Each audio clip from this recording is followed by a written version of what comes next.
My husband died, and my daughter kicked me out of the house, saying, "Go die somewhere else. You're useless now." A week later, the lawyer laughed and said, "Did she even read the will?" That moment, those exact words burned themselves into my soul. You'd think grief would come in waves, sadness, memories, quiet tears. But what came for me wasn't grief. It was humiliation. My husband had been gone for barely 2 weeks, and my daughter, my only child, the same girl I carried through sickness and sacrifice, looked me dead in the eyes and told me I didn't belong in my own home anymore. When I tell you I froze, I mean my body literally forgot how to breathe. I was standing at the bottom of the staircase, still wearing one of his sweaters, because his scent gave me some sense of peace. And she, Emma, was standing at the top of the stairs with a half-packed suitcase and a sneer that didn't belong on the face of the little girl I once rocked to sleep. "Dad left it to me," she said. "You don't even own this place anymore." I thought she was lashing out, lost in her own grief. I tried to talk gently, remind her that this was our home, that her father and I built this life together from nothing. But she rolled her eyes, walked downstairs, and tossed my keys into my lap like I was some unwanted guest. "You can stay at Aunt Mary's or wherever," she said. "I don't care. Just don't be here when I get back." She walked out with her friends a few minutes later, laughing, while I stood in that hallway surrounded by pictures of birthdays and Christmas mornings that suddenly felt like lies. I sat down right there on the floor. I didn't cry at first, I just sat. Have you ever been betrayed so deeply that your mind just goes quiet? That was me. Every photo on the wall looked like a stranger's life. By nightfall, I packed a single bag. I didn't even know where to go. I slept in my car that night in the driveway, too afraid to drive off. I thought maybe she'd come out, maybe she'd apologize. But in the morning, when I tried to open the front door, the locks had already been changed. That's when the tears finally came. I remember sitting in that car, clutching the steering wheel, shaking with anger and confusion. I wasn't perfect, but I had given everything, my time, my health, my savings, to make sure she had a good life. And now, when I needed compassion most, I was discarded like an old coat. I drove to the bank first, just to check the accounts. Empty. Every joint account cleared within 48 hours of the funeral. I could barely talk when the teller showed me the balances. My husband, Daniel, had built a real estate firm from scratch. We weren't billionaires, but we were comfortable, very comfortable. When he got sick, I was the one who stayed by his side through every treatment, every night of fear, every tear. Emma barely visited him those last months. She said hospitals made her anxious. Still, Daniel adored her. She was his world. He wanted to believe she'd grow into the kind of woman who valued family above all else. So when he told me he was updating the will, I didn't question him, I trusted him.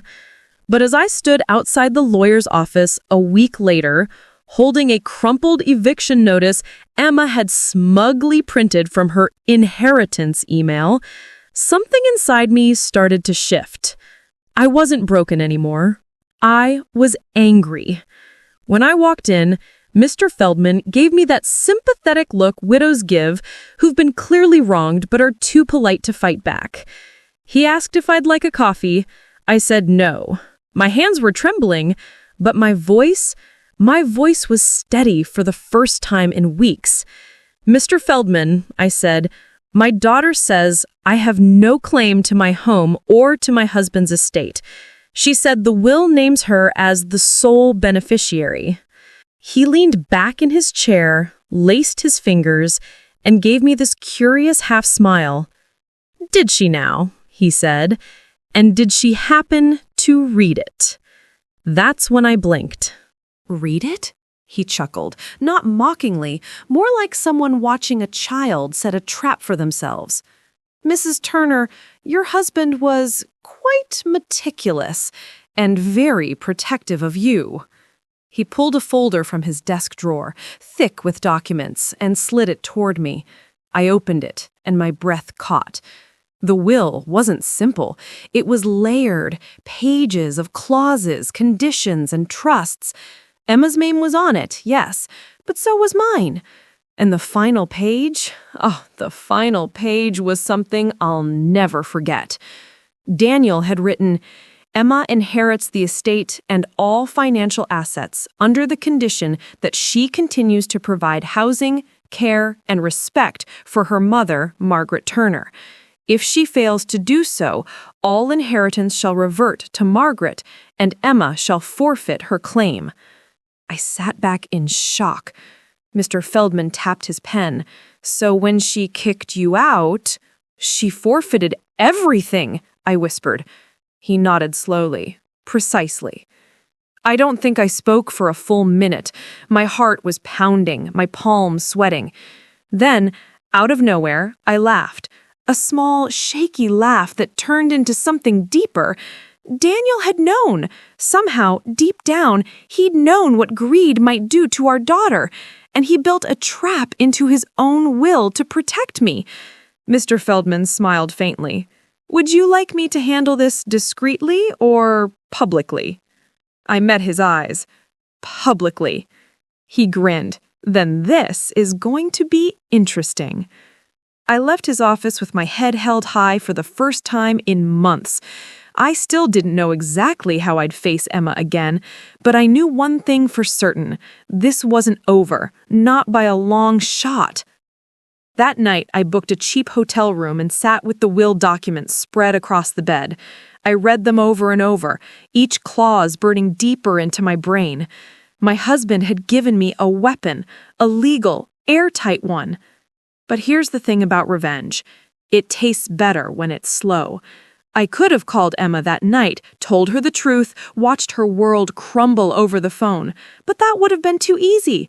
I wanted her to feel what she made me feel, powerless, betrayed, small. So I waited.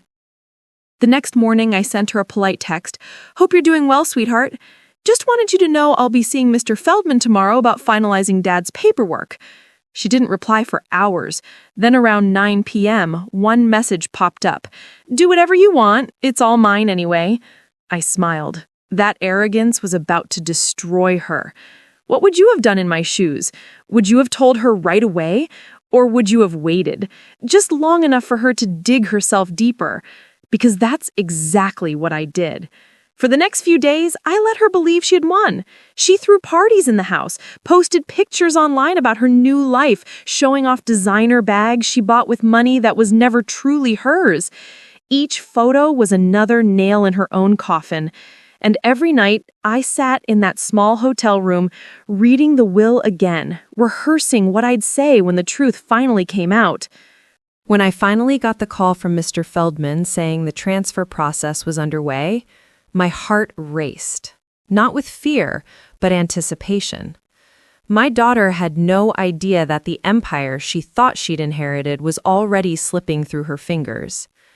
3 days later, I walked back into Mr. Feldman's office with a calmness that even surprised me. He already had the paperwork ready, neat folders stacked like ammunition. The air smelled faintly of leather and old books, authority, order, justice. I was done being the helpless widow. I was about to become the storm my daughter never saw coming. Mrs. Turner, he said with that same professional smile, I've sent the formal notice to your daughter's counsel. She has 72 hours to respond before the inheritance reverts to you. 72 hours. Just 3 days. I nodded. Make sure it's sent to her directly, too, I said. I want her to see it with her own eyes. He chuckled. I assumed as much. As I left, I felt something strange rising inside me. A spark of power I hadn't felt since before Daniel got sick. The kind of quiet confidence that comes when you finally stop begging for kindness and start demanding justice. On my way back to the hotel, I stopped at a cafe near the house. From my seat by the window, I could see the top of our old gate. 2 expensive cars were parked in the driveway. Laughter drifted out from somewhere in the backyard. She was throwing another party. She wasn't even mourning anymore. She was celebrating. I took out my phone, zoomed in, and snapped a photo. Not to post, not to send, just to remind myself of what arrogance looks like before it collapses. The first sign that she'd received the notice came that evening. My phone buzzed with a text. "Mom, what is this crap from Feldman? You trying to steal what Dad left me?" I stared at it for a while before typing back, "I thought you said you read the will." Her reply came in seconds. "I did. It's mine. Don't mess with me." I didn't answer. Let her stew. The next day, she called. Angry, panicked. I could almost hear the champagne in her voice turn to acid. "Mom, what's going on? Mr. Feldman said something about conditions. What the hell is he talking about?" I took a slow sip of tea before answering. "He's talking about the part of the will you ignored, sweetheart.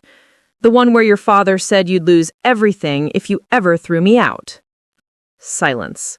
Then a sharp intake of breath. "You're lying." "Am I?" I said softly. "Then call him back. Ask him." She hung up. 5 minutes later, another call, her voice trembling now. "Mom, I didn't mean what I said that day, okay? I was just angry, grieving. You can come back. We can talk." For a second, just one, I almost softened. The mother in me wanted to believe her. But then I remembered the way she had thrown my keys, the way she had looked at me like I was a stain on her new life. "No, Emma," I said, "I think you should read the will properly this time. I'll be back when it's time." And I hung up. It was one of the hardest things I've ever done, but it felt good. Over the next 2 days, the calls didn't stop. First came the anger, then the pleading, then the guilt trips. "You're my mother. How can you do this to me?" she cried in one voicemail. I didn't answer a single one. She wasn't crying for me. She was crying for her lifestyle, for the friends who suddenly stopped answering when the money started slipping away. By the 3rd day, the shift had already begun. Feldman called to confirm it. "Mrs. Turner," he said, "your daughter failed to comply with the will's conditions. As of this morning, the estate legally reverts to you." I closed my eyes and exhaled. The words washed over me like a tide. Legally reverts to you. "She'll be notified immediately?" I asked. "Yes, though I imagine she already knows."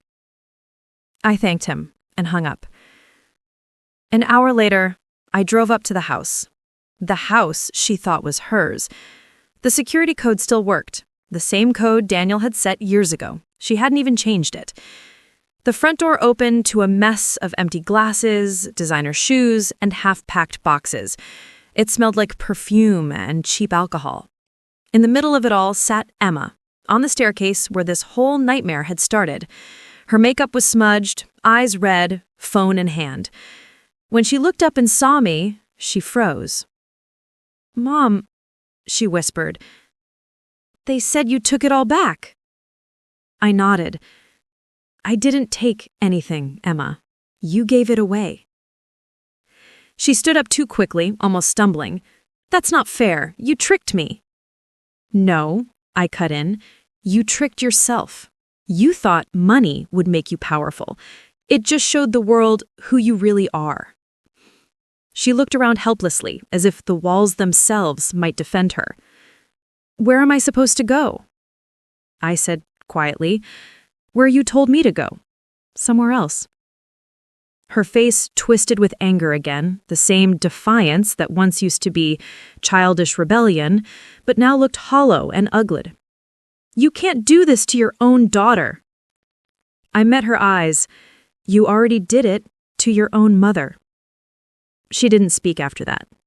She just grabbed her bag and stormed out, slamming the door so hard a picture frame fell from the wall. The silence that followed was almost sacred.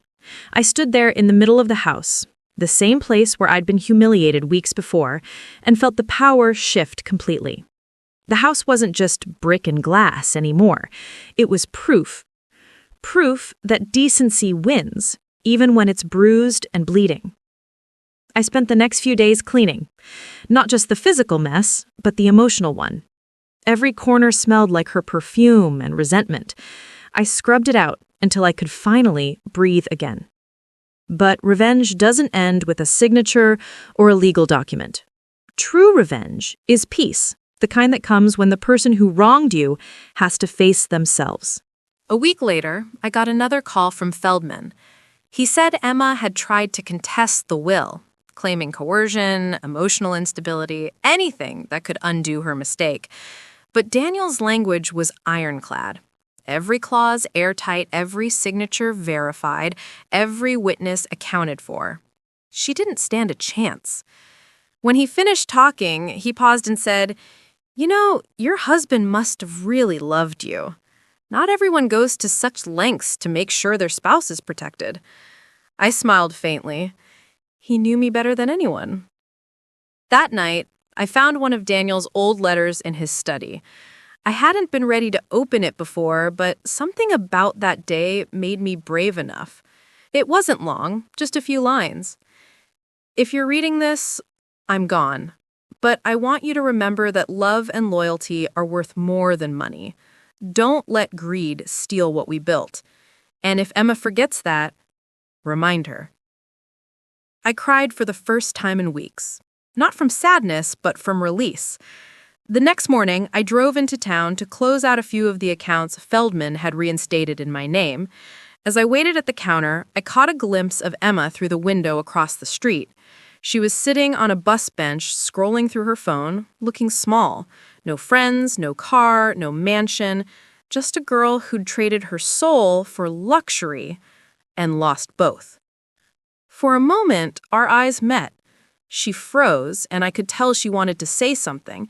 Maybe "I'm sorry," maybe "help me." But the light turned green, and I drove away. Would you have stopped? Would you have forgiven her then?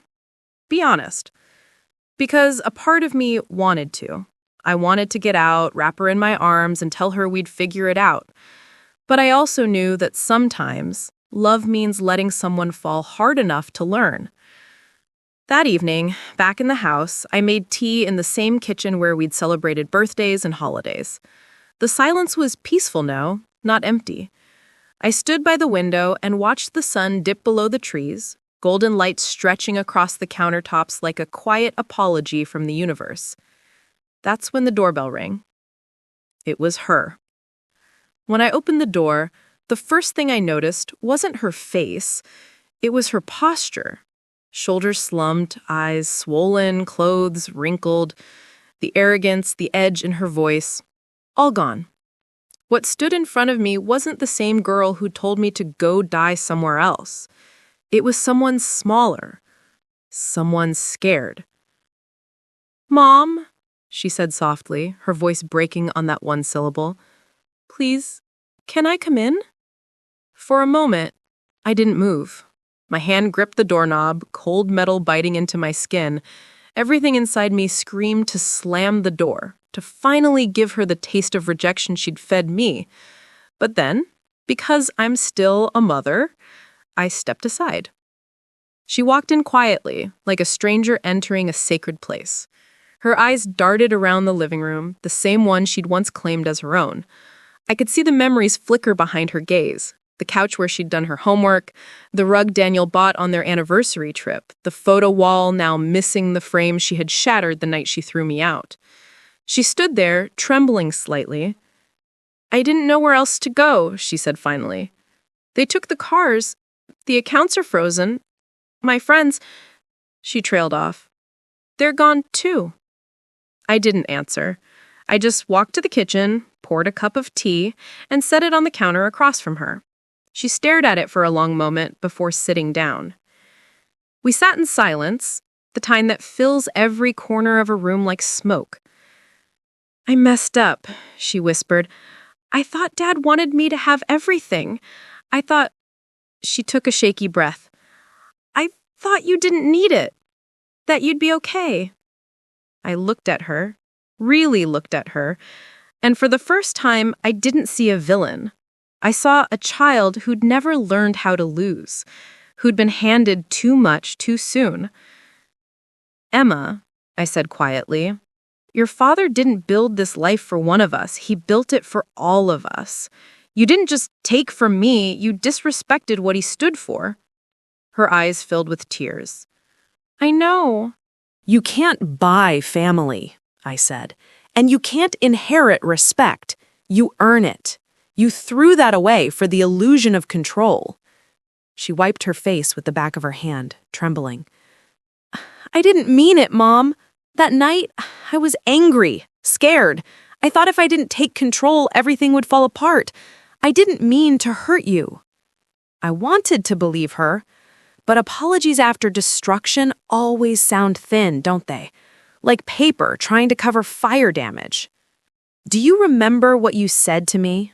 I asked. Exactly what you said. She closed her eyes. Yes. Say it. Her voice broke. I told you to go die somewhere else, that you were useless. The words hung there between us like poison. Even hearing them again made my stomach twist. I nodded slowly. And you need to remember that, Emma. Not because I want to hurt you, but because words like that don't come back once they're spoken. They cut deeper than you think. She was crying openly now. I let her to. She needed to. After a long pause, she whispered, What happens now? I sipped my tea before answering. You're not on the street. I'm not that cruel. You can stay in the guest room for a while until you figure things out. But don't mistake kindness for reconciliation. We're not fixed, not yet. She nodded quickly, as if afraid to push further. Thank you, Mom. I'll do anything to make it right. I gave her a tired smile. We'll see. That night, she went to bed early, probably exhausted from the emotional crash. I stayed up late, sitting by the fireplace, staring into the flames. I thought about Daniel, how he'd always been the bridge between us, how his death had exposed cracks we never noticed. I wondered what he would have done if he were here. Would he have forgiven her right away? Or would he have made her face the full weight of her choices? The next morning, I found Emma in the kitchen making coffee. She looked different. Quiet, careful, like someone who knew she was walking on glass. She said, I want to start over. Maybe get a job. I've never had to, but I want to try. That surprised me. A job? She nodded. I think I need to know what it feels like to earn something. For the first time in weeks, I felt something like hope flicker inside me. That's a good start, I said softly. She smiled, small but real. Maybe we can fix this, Mom. I'll prove it to you. I didn't say it out loud, but part of me knew that rebuilding trust isn't about grand gestures. It's about consistency, about showing up every single day. For a while, it seemed like she meant it. She applied for part-time work at a local boutique, started cooking dinner, even helped clean. The arrogance faded, replaced by quiet gratitude. But life has a way of testing sincerity. One evening, while sorting through old paperwork in the study, I found something that made my blood run cold. A credit card statement in my name. New charges, thousands of dollars, recent ones. I confronted her that night. Emma, I said, laying the statement on the table, explain this. Her eyes darted to it, then back to me. Mom, those were just groceries and... Groceries? I said sharply. $5,000 in jewelry? Hotel bookings? Her face crumpled. I swear, I was going to pay it back. You just what? I snapped.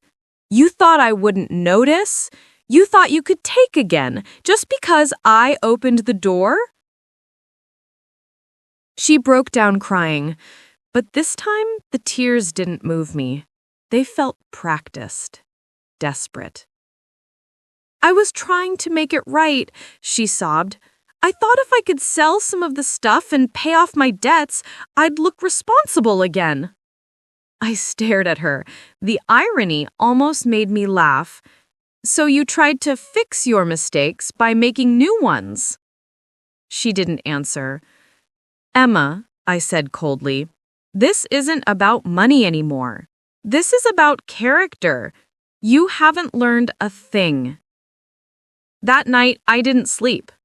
I stayed up replaying every choice I'd made since Daniel died, wondering if my forgiveness was just weakness in disguise.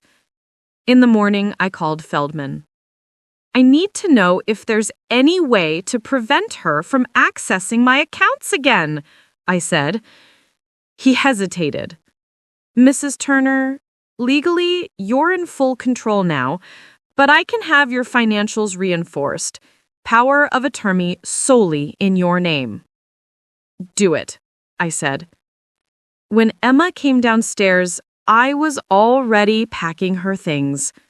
She froze. "What are you doing?" "I gave you a chance," I said quietly. "You chose to abuse it." Her face went pale. "Mom, please." "No," I said. "Not this time. I love you, but love isn't blind anymore. You need to learn how to survive without stealing from the people who would have given you everything." She tried to protest, tried to apologize again, but the words meant nothing now. When she left the second time, there was no anger, just silence. She looked back once, her eyes full of something I couldn't name. Maybe regret, maybe realization. After the door closed, I felt the strangest mix of pain and peace. I sat in the same chair where Daniel used to read, looked at the old wedding photo on the mantel, and whispered, "I did what you'd want, love." I reminded her. Outside, the wind picked up, rattling the windows, and I swear I could almost hear his voice in it, a whisper of approval. But deep down, I knew this wasn't the end. Emma was desperate now, and desperation makes people dangerous. And I was about to find out just how far she was willing to go to get back what she'd lost. 2 weeks passed. The house was quiet again, too quiet. The kind of silence that hums beneath your skin and makes you question whether peace is calm or just the pause before the next storm. At first, I thought Emma had accepted it. Maybe she'd finally hit rock bottom and decided to rebuild her life on her own terms. I told myself she needed this. The distance, the consequence, the cold reality of losing everything she took for granted. But then small things started to happen. The mailbox at the end of the driveway was left open one morning, even though I hadn't checked it. My car's gas tank was empty when I hadn't driven in days. Then the phone calls began. No voice on the other end, just silence. At first, I brushed it off. Paranoia, maybe. But by the fourth night, I knew. She wasn't gone. I could feel her presence around me, the way you sense someone staring at you in a dark room. One evening, I came home from running errands and found the back door slightly ajar. My heart froze. Nothing looked stolen, nothing broken, but the air inside felt disturbed, like someone had been there. I called Mr. Feldman the next morning. "I think she's been coming around," I said. He sighed. "I was afraid of that." "She's been calling me, Margaret, begging for revisions, claiming you manipulated her. I've ignored her requests, but she sounds unstable." unstable? He paused. Grief and greed make a volatile mix. Be careful. That night, I locked every door, double-checked every window. I even brought an old baseball bat from the garage and kept it by the bed. I wasn't afraid of her hurting me physically. I was afraid of her desperation, the kind that makes people do unthinkable things.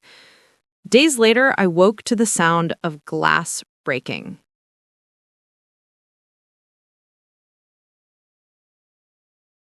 It was around midnight. My heart leapt into my throat as I sat up, listening. Another sound. Footsteps. Light, uncertain, but definitely there. I grabbed the bat, moving quietly down the hallway, every shadow suddenly alive. When I reached the living room, I saw her, Emma, standing near the fireplace, clutching something shiny in her hand. For a second, neither of us moved. Emma, my voice came out shakier than I wanted. What are you doing? She flinched at my voice, turned around slowly, and I saw her face, wild, tear-streaked, eyes swollen from crying. In her hand was one of Daniel's watches, the one he'd left in his study. I just wanted something of Dad's, she said, her voice trembling. Something to remember him by. I exhaled slowly, lowering the bat, but keeping my distance. You could have asked. You wouldn't have let me, she snapped, the desperation cracking through her voice. You took everything, Mom, everything. Dad wanted me to have a life, not to be punished like this. Punished, I said sharply.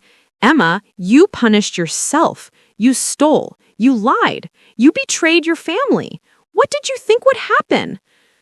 She started to cry again, clutching the watch to her chest.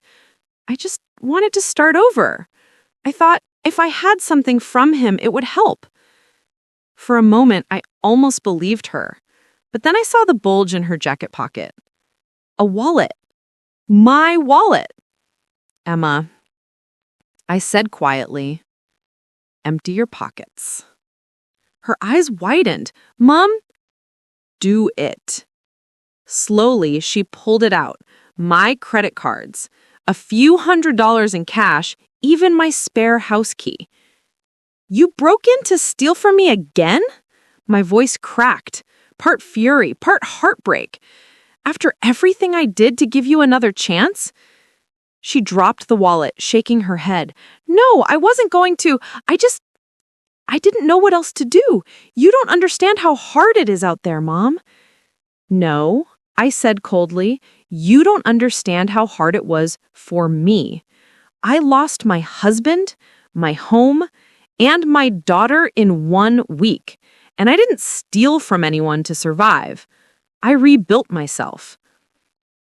She took a step toward me, crying harder now. Please, just help me. I'll get better, I swear. I'll go to therapy, But I could see it in her eyes, the same manipulative glint I'd seen before. The part of her that thought if she just said the right words, I'd crumble again. Emma, I said softly, you need help. I can't give you any more. Her face twisted. So you're just done with me? I swallowed hard. I'll always love you, but I don't trust you. And until you earn that back, I can't let you near me or this house again. Something snapped in her expression then. Her jaw tightened, eyes went cold. You think you're better than me, she hissed. You think you can control me, just like Dad did. I took a slow step back. This isn't control. This is consequence. She looked around the room, trembling, muttering under her breath. He loved me more. You know that. He told me that. You just made him feel guilty for it. The words hit like a slap. I didn't answer. She threw the watch onto the floor. It shattered against the hardwood, 1,000 little fragments catching the light. Then she stormed past me, shoving the door open and disappearing into the night. I stood there for a long time, staring at the broken glass. Not just from the watch, but from the window she'd forced open to get in. The cold air rushed in, stinging my eyes. I didn't cry. I just cleaned up, piece by piece, until the floor was spotless again. In the morning, I went to the police, filed a report, not to have her arrested, but to create a record. Just in case, I told the officer. He nodded, understanding. When I got home, Feldman called again. She came by my office this morning, tried to withdraw funds from your trust. I stopped her, of course. She caused a scene, threatened to sue you. Let her, I said flatly. But deep down, I knew this wasn't about money anymore. It was about power, about control. She wanted to prove she could still hurt me. Over the next few days, the tension built like a storm. Anonymous messages appeared in my mailbox. Things like, "You'll regret this," or "You're nothing without him." Sometimes I'd see her car parked down the street at night. Engine off, lights dimmed, watching. I didn't confront her again. I didn't call. I just waited. Then one night, the storm broke. I was asleep when the alarm went off. Loud, shrill, blindingly sudden. Smoke curled under my bedroom door. Panic shot through me. I ran to the kitchen, coughing, eyes watering. A small fire had started near the back porch. Someone had tossed a lit newspaper through the mail slot. By the time the fire department arrived, the flames were under control, but the damage was done. Black soot on the walls, the faint smell of smoke that never quite left afterward. The police said it could have been kids, teenagers. But I knew. It was her. That was the night I decided enough was enough. I called Feldman again the next morning, my voice calm but cold. "I want to finalize the asset protection clause," I said. "Everything. Property, cash, securities. I want them all moved into an irrevocable trust. My name only. She gets nothing." He hesitated. "Are you sure, Mrs. Turner? That will make it permanent." "I'm sure." He processed it within 48 hours. By the end of the week, Emma was legally cut off from every cent, every asset, every inheritance. When she found out, she sent one last message. A single line. "You've ruined my life." I stared at it for a long time before replying, "No, Emma, I just stopped you from ruining mine." She never responded. For the first time in months, I felt a deep, quiet relief. The fear faded. The house finally felt like mine again. But peace doesn't come without scars. I still checked the locks twice every night, still kept the bat beside the bed, still listened for footsteps in the dark.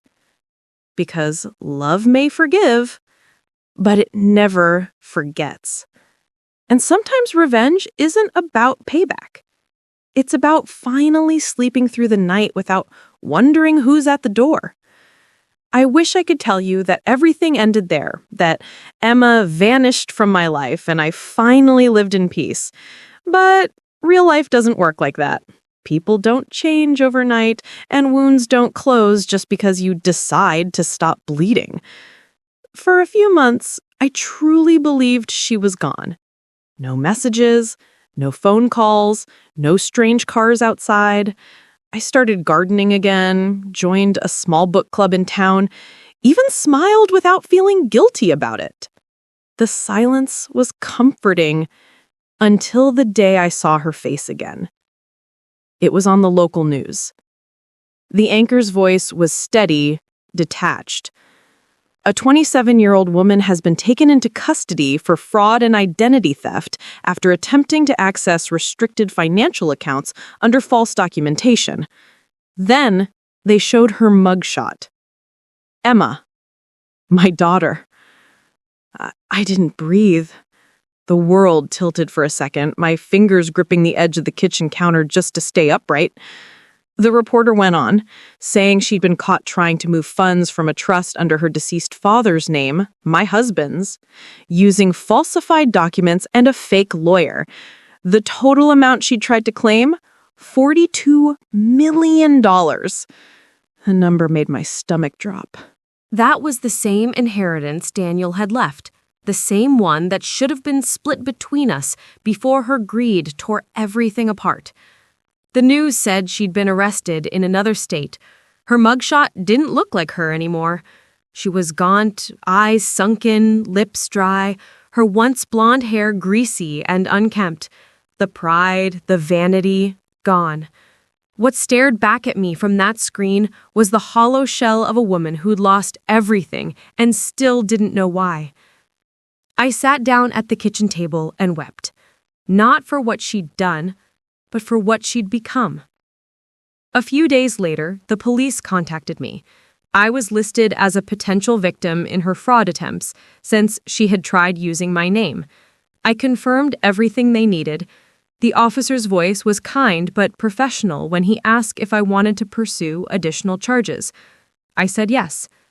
It felt wrong at first, like betraying my own flesh and blood, but then I remembered the fire, the thefts, the lies, the way she'd looked at me that night, like I was the villain in her story. No, I wasn't betraying her. I was protecting myself. When her case finally went to court, I didn't attend. I couldn't bear to. Mr. Feldman represented my interests, keeping me updated quietly from the sidelines. She pled guilty after a plea deal, 2 years in prison, reduced from 5 due to mental distress and cooperation. 2 years. It didn't sound like much for everything she'd done, but it wasn't about the time. It was about accountability, about her finally standing in front of someone who wouldn't fall for her excuses. Months passed again, seasons changed, the house healed with me. And then, one spring afternoon, I got a letter. Handwritten, no return address. The handwriting was shaky, but I recognized it instantly. Emma. It began simply, "Mom, I don't know if you'll ever read this, but I wanted to try."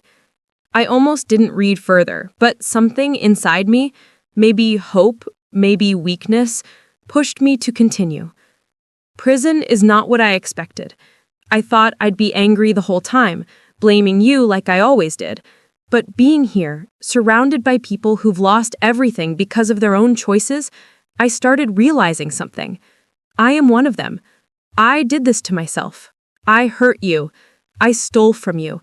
I destroyed every bit of trust you tried to give me. There were tear stains on the paper. I keep thinking about Dad, about how disappointed he would be.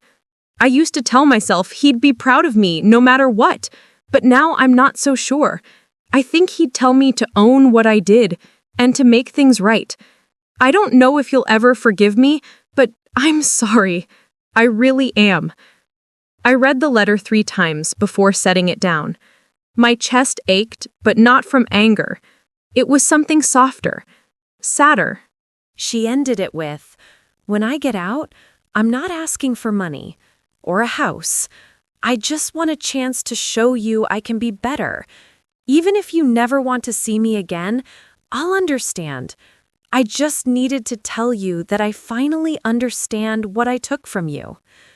I didn't respond, not then, maybe not ever, but I kept the letter. It's still in my desk drawer, folded neatly beside the last photo we ever took together. Because the truth is, forgiveness isn't a switch you flip. It's a door you leave unlocked, hoping one day it opens again. About a year later, she was released. She didn't come to see me, and I didn't go looking for her. But every so often, I'd get another letter. Shorter, simpler. Updates about her job, her therapy sessions, her volunteer work. She never asked for help. She just wrote to tell me she was still trying. And maybe that's enough. You see, revenge isn't always about destroying the person who hurt you. Sometimes it's about forcing them to see what they've become, to make them face the wreckage they built. Watching Emma finally take responsibility was its own kind of justice. Do I forgive her? Not fully. Not yet. But I no longer hate her. The anger burned itself out long ago, leaving behind something quieter, a weary kind of peace. Sometimes I sit on the porch at dusk and think about Daniel, about how proud he'd be of the strength it took to stand firm, even when it meant standing alone. He always said love wasn't about protecting people from pain. It was about helping them grow through it, even when it hurts to watch. He was right. One evening, months after her release, I was tending the garden when a car stopped at the end of the driveway. A figure stepped out, hesitant, nervous. It was Emma. She didn't come any closer, just waved softly. I nodded back, neither of us said a word. Then she turned and left. That was all, but it was enough. Sometimes closure doesn't come wrapped in forgiveness or tears. Sometimes it's just a quiet nod across a distance, a silent understanding that the worst is over. I sold the house a year later, moved somewhere smaller, quieter, a place by the coast where the air smells of salt and the waves drown out the noise of the past. Every morning I walk the shoreline with my coffee, watching the sunrise. I think about the woman I was, the one who lost everything and the one who survived it. And sometimes I whisper into the wind, I hope you're doing better, Emma. Because in the end, revenge didn't make me feel powerful. It made me feel free. Free from manipulation, free from guilt, free from the illusion that love must always mean forgiveness. If you've ever been betrayed by someone you love, truly love, you know that revenge isn't always about hurting them back. It's about reclaiming yourself. So tell me honestly, what would you have done in my place? Would you have let her back into your life? Or would you have locked that door forever? Either way, I finally found peace. And that's a kind of justice money could never buy.